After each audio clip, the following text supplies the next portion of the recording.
Hi friends, 90 பேருக்கு மதிய சாப்பாடு வேணும்னு ஒரு ஆர்டர் கிடச்சிதுங்க. இப்போ நம்ம அதை செஞ்சு முடிச்சிட்டோம். இதுக்காக நம்ம என்னென்ன பண்ணணும்னு பார்க்கலாம் வாங்க. நாள் நைட்டே வெங்காயம் பூண்டு எல்லாமே ரெடி பண்ணி வச்சுக்கிட்டாச்சு. இப்போ இவங்க என்னென்ன கேட்டிருந்தாங்க அப்படின்னாக்கா, வத்தக்குழம்பு, சாம்பார், ரசம், மோர், 2 வகையான பொரியல், அப்பளம் கேட்டிருந்தாங்க. அதுக்கு நம்ம ரெடி பண்ணுறதுக்காக தாங்க இந்த காய்கறிலாம் வாங்கி வச்சுருக்கிறோம். இப்போ நம்ம ரெடி பண்ணுறது எப்படின்னு பார்க்கலாம் வாங்க. முதல்ல வத்தக்குழம்பு வைக்கிறதுக்காக நான் முந்தின நாள் நைட்டே 1/2 கிலோ அளவுக்கு மொச்சக்கொட்டை ஊற வச்சு அதை இப்போ வேக வைக்கிறேங்க. அடுத்தது ரசம் ரெடி பண்ணுறதுக்கு மிளகு சீரகம் அரைச்சிக்கலாம்.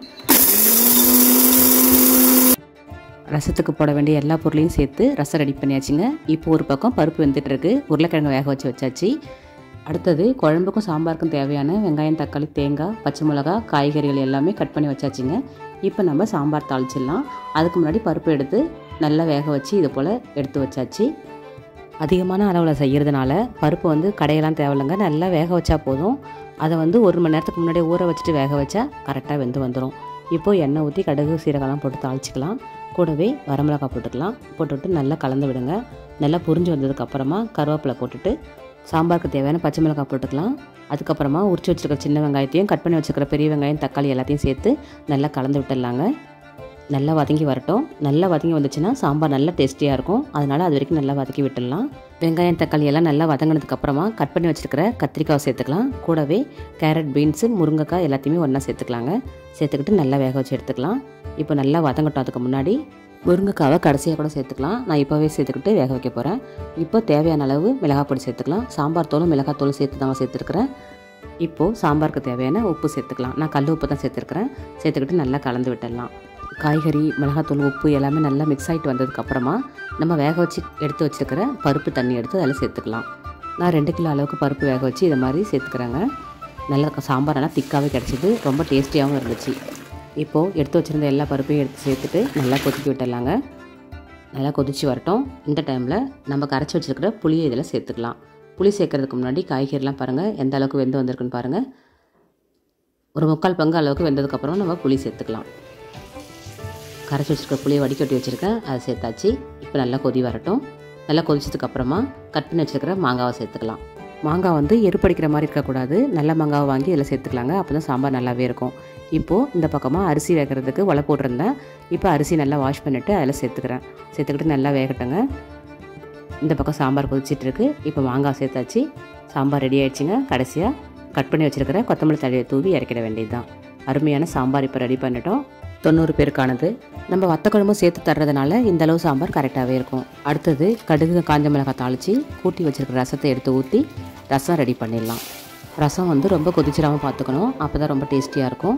இப்போ நுர வந்த மாதிரி பொங்கி வந்திருக்கு. இந்த டைமில் பெருங்காயத்தை சேர்த்து ரசத்தை எடுத்து ஊற்றிட வேண்டியது தான். இந்த வாளி நிறைய ரசம் ரெடி பண்ணியாச்சு. இதுவும் அளவு கரெக்டாகவே இருக்கும். இப்போ இதை மூடி போட்டு மூடி வச்சிடலாம். அடுத்தது இந்த பக்கம் சாதம் வெந்துருச்சுங்க. இதை நம்ம எடுத்து அப்படியே வடிகண்டாலில் சேர்த்துடலாம். இதை அப்படியே எடுக்க முடியாது, ஒரு பெரிய ஜல்லிக்கரண்டி வச்சு தான் எடுத்து போட்டிருக்கேன். அதை எடுத்து போட்டுட்டு அடுத்த உலை வச்சிடலாம். இந்த பக்கமாக வத்தக்குழம்பு தாளிச்சிடலாம். அதுக்கு எண்ணெய் ஊற்றிக்கிட்டு நல்லெண்ணெய் தான் சேர்த்துருக்குறேங்க. கடுகு, சீரகம், வெந்தயம் எல்லாம் போட்டு தாளிச்சிட்டு கூடவே வரமிளகாய், கருவேப்பிலை, அப்புறமா உரிச்சு வச்சுருக்கிற பூண்டு இந்த அளவுக்கு வதங்கினதுக்கப்புறமா உரிச்சு வச்சுருக்கிற சின்ன வெங்காயத்தை சேர்த்துக்கலாம். சின்ன வெங்காயம் முழுசாகவே சேர்த்துக்கலாம், ரொம்ப டேஸ்டியாக இருக்கும். இது எல்லாமே நல்லா சுருளை வதங்கி வரட்டுங்க. அப்போ தான் காரக்குழம்பு சாப்பிட்றதுக்கு அவ்வளோ இனிமையாக இருக்கும். நல்லா வதங்கி வந்துட்டுருக்குது.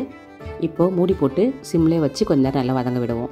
அடுத்தது கத்திரிக்காயெலாம் சேர்த்துட்டு இந்த மாதிரி வதங்கி வந்ததுக்கப்புறமா அரைச்சி வச்சுருக்கிற மசாலாவை சேர்த்துடலாம். இந்த மசாலாவில் தேங்காய், பெருஞ்சீரகம், கொஞ்சம் கசகசா, கூடவே கொஞ்சம் முந்திரி பருப்பு, இது 4 சேர்த்து அரைச்சி தாங்க ரெடி பண்ணியிருக்கிறேன். இதை சேர்த்துட்டு நல்லா வதக்கி விட்டுடலாம். நல்லா வதங்கினதுக்கப்புறமா கூட்டி வச்சுருக்கிற குழம்பு எடுத்து ஊற்றிட்டு நல்லா கொதிச்சதுக்கப்புறமா வேக வச்சுருக்கிற மொச்சக்கொட்டையை சேர்த்துடலாம். எல்லாமே சேர்த்தாச்சுங்க. இப்போ நல்லா சுருண்டு வரட்டும் குழம்பு.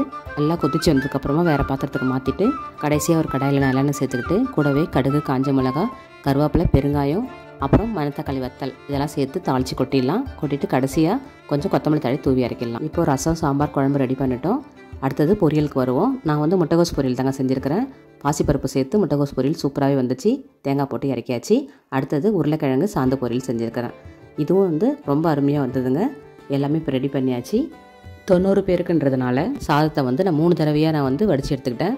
2 முறை எடுத்துட்டோம். இப்போ 3ஆவது முறை உலக்க வச்சுட்டு இருக்குதுங்க. இன்னும் கொஞ்சம் நேரத்தில் அந்த சாதமும் ரெடி ஆகிடுங்க. பாருங்கள், ரசம், சாம்பார் பாருங்கள் அவ்வளோ டேஸ்டியாக இருந்துச்சு. அடுத்தது வத்தக்குழம்பை பற்றி சொல்லவே வேணாம், அவ்வளோ டேஸ்டியாக கிடச்சிதுங்க. மொச்சக்கொட்டை கத்திரிக்காய்லாம் போட்டு நல்லெண்ணெயில் தாளிச்சது ரொம்பவே அருமையாக வந்தது.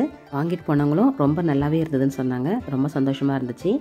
அடுத்தது முட்டைகோஸ் பொரியல் பாருங்கள், பாசிப்பருப்பு போட்டு செஞ்சது, மஞ்சள் பொடி சேர்க்காம வெள்ளையாகவே செஞ்சதுங்க. அடுத்தது உருளைக்கிழங்கு சாந்து பொரியல், இதுவும் நல்லாவே டேஸ்ட்டாக கிடச்சிது. மோர் பாருங்கள் நல்லா தாளிச்சிருக்கிறேன். கருவேப்பிலை, கொத்தமல்லி, இஞ்சி, பச்சை மிளகாலாம் போட்டு நல்லா மணமாக இருந்துச்சு. பெருங்காயமும் போட்டு தாளிச்சதுனால மோர் வந்து குடிக்கிறதுக்கே அவ்வளோ டேஸ்டியாக இருந்துச்சு. அவ்வளோதாங்க, எல்லாமே ரெடி பண்ணியாச்சு. இந்த வீடியோ உங்களுக்கு பிடிச்சதுன்னா லைக் பண்ணுங்கள், ஷேர் பண்ணுங்கள், கமெண்ட் பண்ணுங்கள். மறக்காமல் சப்ஸ்கிரைப் பண்ணாதவங்க சப்ஸ்கிரைப் பண்ணி சப்போர்ட் பண்ணுங்கள். தேங்க்யூ.